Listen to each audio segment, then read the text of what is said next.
اس programme میں شامل ہوگا ایک تنقیدی جائزہ پاکستان کے روز بروز بدلتے سیاسی، معاشی اور معاشرتی حالات کا۔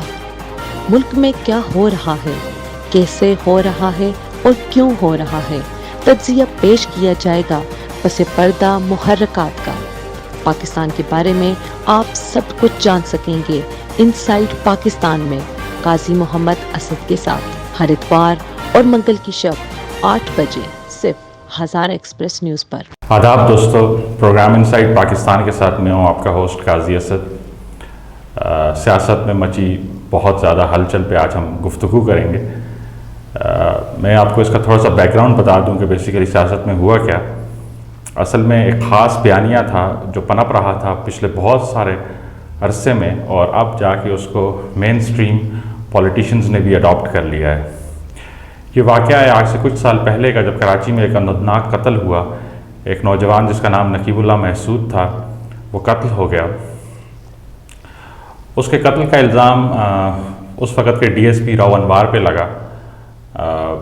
جیسا پاکستان کا سسٹم ہے، ڈی ایس پی راؤ انوار کے خلاف کوئی کارروائی نہیں ہوئی، تو پشتون دوستوں نے اور بلوچ دوستوں نے اس کے خلاف احتجاج شروع کیا۔ ایک اجلاس ہو رہا تھا، اس طرح کا ایک احتجاجی مظاہرہ ہو رہا تھا جس میں کچھ وکلاء حضرات بھی موجود تھے، ہمارے دوست، اور وہاں پہ بہت خطرناک قسم کی نعرے بازی ہوئی۔ اس نعرے بازی کو انٹرنیشنل میڈیا پہ فل کوریج ملی تھی، بی بی سی اور سی این این تک وہ دکھائی گئی، لیکن پاکستان کا میڈیا اس پہ مکمل خاموش رہا۔ یہ واقعہ بڑھتا گیا، اور اس میں جو سب سے زیادہ جو چیز اثر انداز ہوئی وہ یہ ہوئی کہ ایک علاقائی تنظیم تھی پی ٹی ایم کے نام سے، پشتون تحفظ موومنٹ، جس کو منظور پشتین لیڈ کر رہے تھے۔ وہ تنظیم اپنے بیانیے جو کہ بہت ہی تلخ اور بہت ہی ایگریسو بیانیہ تھا، اس کے ساتھ وہ لائم لائٹ میں آ گئے وہ لوگ، اور انہوں نے اس پہ پھر اپنا ایجنڈا آگے بڑھانے کی کوشش کی۔ یہ سلسلہ چلتا رہا، ان پہ قدغن لگتی رہی میڈیا کی طرف سے۔ میڈیا پہ تو آج بھی وہ بین ہیں، ہمارے نیشنل میڈیا پہ وہ لوگ بات نہیں کر سکتے، ان کو کوئی کوریج نہیں دی جاتی، لیکن بہت سی جگہوں پہ وہ لوگ سچ ثابت بھی ہوئے۔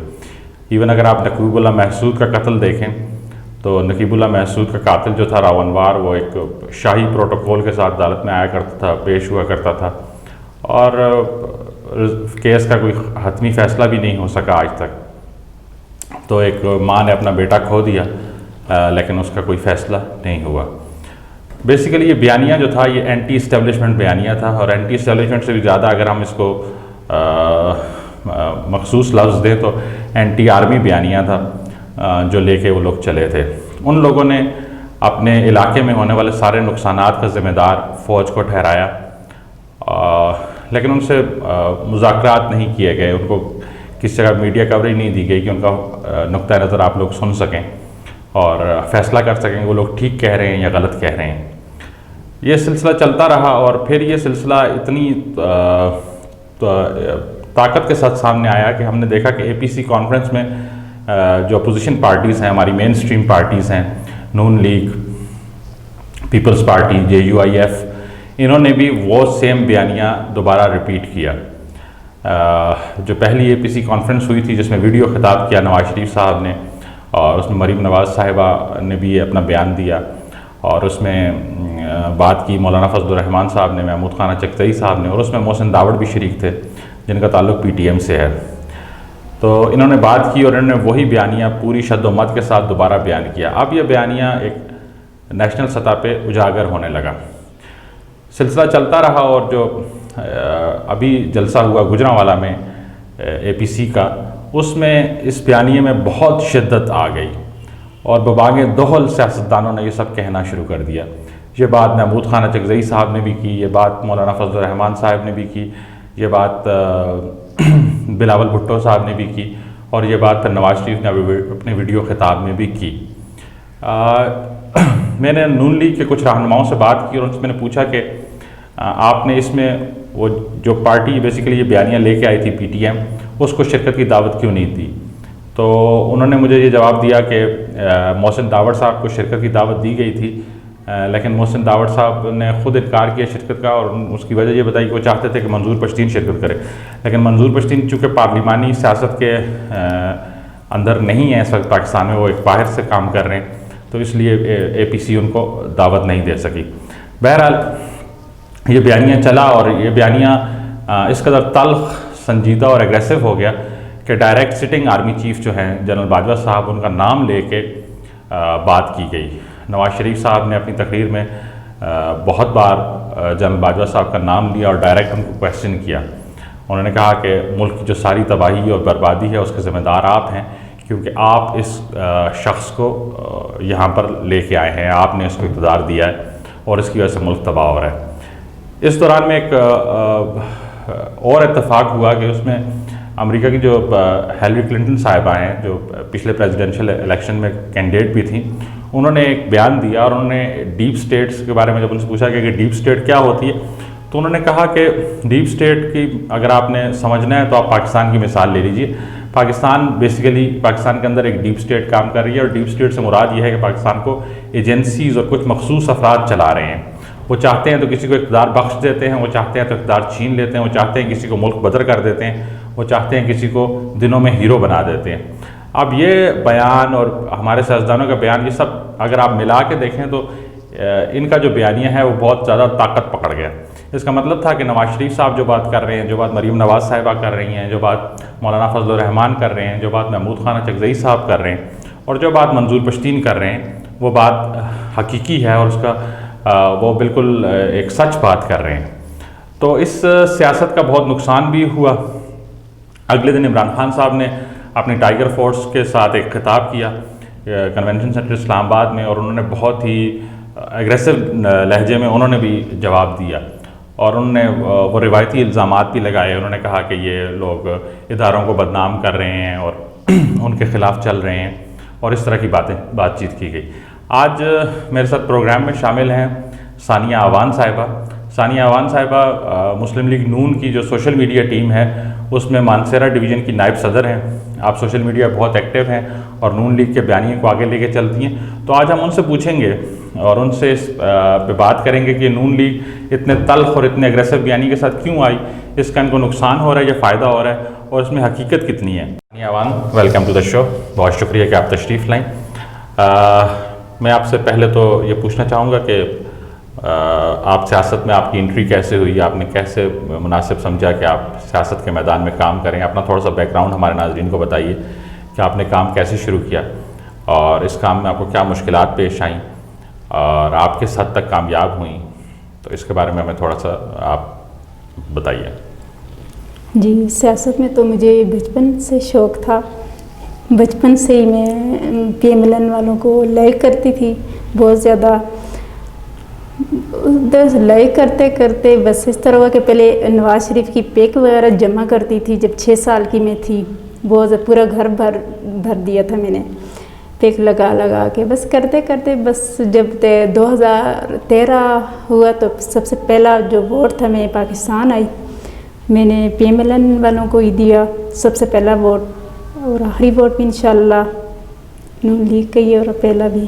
ٹھیک ہے، تو اب جو آپ نون لیگ نے جو اتنا ایگریسو سٹانس لے کے وہ لوگ آئے ہیں، اس کے بارے میں آپ کیا کہیں؟ کیا آپ اس کو اصل میں مریم نواز صاحبہ نے اپنے ایک انٹرویو میں یہ بھی کہا کہ ان کی پارٹی ان کی اور ان کے والد کے بیانیے کا بوجھ نہیں اٹھا پا رہی ہے، تو آپ اس بارے میں ہمیں کچھ بتائیں کہ آپ ان کے بیانیوں کو فالو کرتے ہیں؟ ہم لوگ نواز شریف کے بیانیے کو فالو کر رہے ہیں انشاءاللہ، پوری عوام، میں نہیں پوری عوام فالو کر رہی ہے انشاءاللہ۔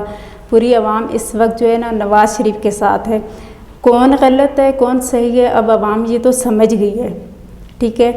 ہم لوگوں نے ووٹ دیے نواز شریف کو لیکن پڑ گئے عمران خان کو۔ کیسے؟ ہم لوگوں نے تو عمران خان کو ووٹ دیے ہی نہیں تھے۔ جس طرح عمران خان کل بچوں کی طرح وہ خطاب آپ لوگوں نے سنا ہوگا، جس طرح ہم لوگ بچپن میں اگر کوئی بچہ دوسرا ہماری شکایت لگا لیتا ہے ٹیچر کو تو ہم یوں کر کے اس کو بولتے تھے کہ آپ آ جائیں میں آپ کو پوچھوں گا۔ تو کیا یہ وزیر اعظم کے ساتھ یہ چیزیں زیب دیتی ہیں؟ کیا یہ وزیر اعظم اس طرح کا ہوتا ہے پاکستان کا؟ کتنی مہنگائی ان لوگوں نے کی ہوئی ہے، آپ ذرا جا کے پتہ کریں۔ غریب لوگ خودکشیاں کر رہے ہیں۔ آپ ذرا سوچیں کہ بندہ ایک سجدے میں صرف اپنی غربت کے لیے رو رہا ہے اپنے اللہ کو چھوڑ کے، تو آپ سوچیں پاکستان کے حالات کس حد تک بگڑ رہے ہیں۔ گھر کا جو بڑا ہوتا ہے وہ بیٹیوں کے سروں پہ ہاتھ رکھتا ہے، نہ کہ ان بیٹیوں کو ان کے ہاتھ سے پکڑ کے جیلوں میں ڈالتا ہے.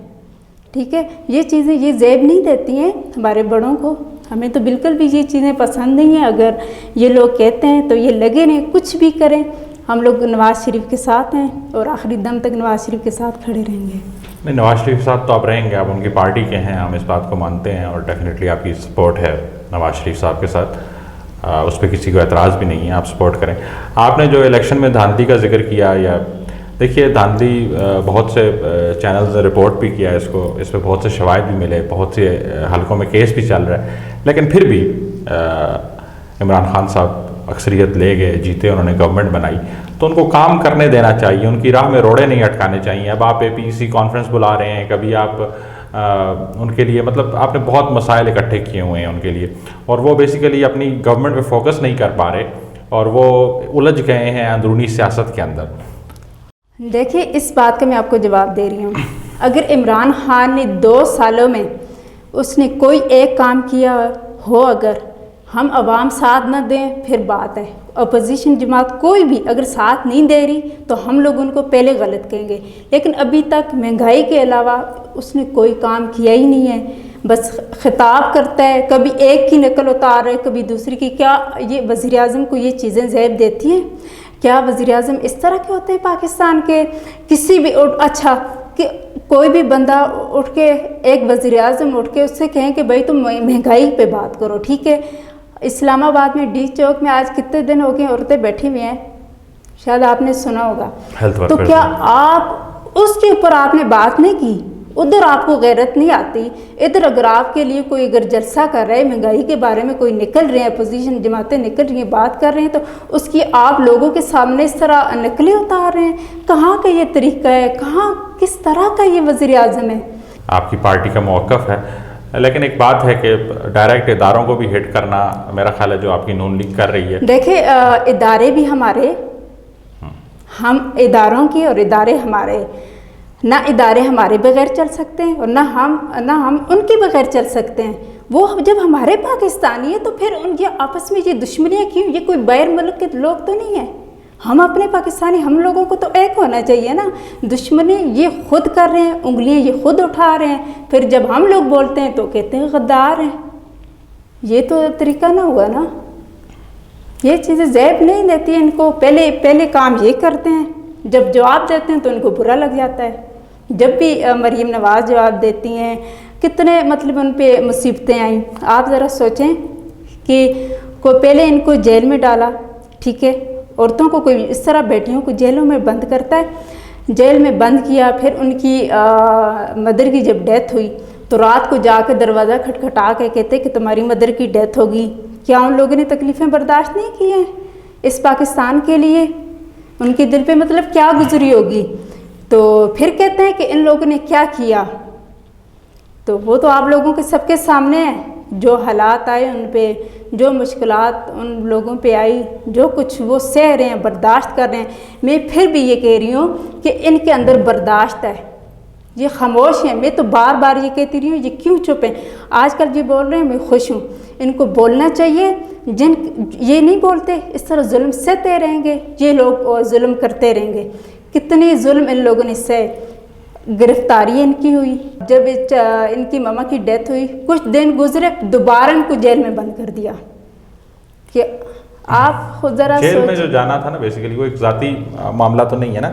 دیکھیے جیل میں وہ گئے، ان کے اوپر کیسز تھے تو ان کو جیل میں ڈالا گیا. لیکن یہاں پہ بات آ جاتی ہے تھوڑا سا، کچھ چیزیں ایسی ہوتی ہیں جو سینسٹیو ہوتی ہیں، جن کو اگر ہٹ نہ کیا جائے تو بہتر سمجھا جاتا ہے. چلیں ٹھیک ہے، آپ بصیرت مجموعی کس طرح دیکھتی ہیں کہ آپ کی پارٹی نواز شریف کے بیانیے کو ساتھ لے کے چل پائے گی، اس بیانیے کا بوجھ اٹھا پائے گی؟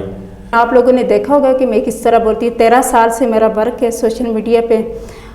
لڑکیوں کے لیے انتہا کا مشکل ہوتا ہے، اور دوسری بات یہ کہ مخالفین بھی بہت زیادہ ہوتے ہیں. پھر بھی لڑکیوں کے لیے فیس کرنا بہت مشکل ہوتا ہے، لیکن بہادری کے ساتھ.